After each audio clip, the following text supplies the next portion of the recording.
आणखी एक महत्त्वाची बातमी आहे बदलापूर आणि पनवेलकरांसाठी अत्यंत आनंदाची बातमी। बदलापूर ते पनवेल प्रवास आता अवघ्या 10 मिनिटात करता येणार आहे।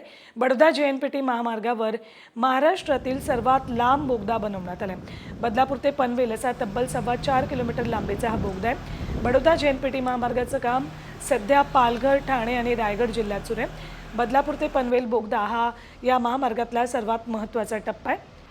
या बोगद्याचं काम 15 महिन्यांच्या विक्रमी कालावधीत पूर्ण करण्यात आले।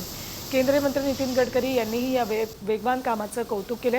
हा महामार्ग बदलापूर शहराजवळून जावा यासाठी मुरबाड विधानसभेचे भाजपचे आमदार किसन कथोरे यांनी मोठा पाठपुरावा केला होता। कसा असेल हा बोगदा बघूया आपण ग्राफिक्सच्या माध्यमातून। बदलापूर ते पनवेल 4.25 किलोमीटर लांबीचा हा बोगदा असेल।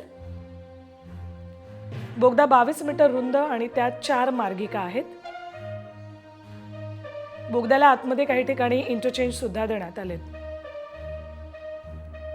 बोगद्यामुळे बदलापूर ते पनवेल प्रवास अवघ्या 10 मिनिटात शक्य होईल। बदलापूर ते मुंबई प्रवास अटल सेतू मार्गे अवघ्या 30 ते 40 मिनिटात पूर्ण करता येईल।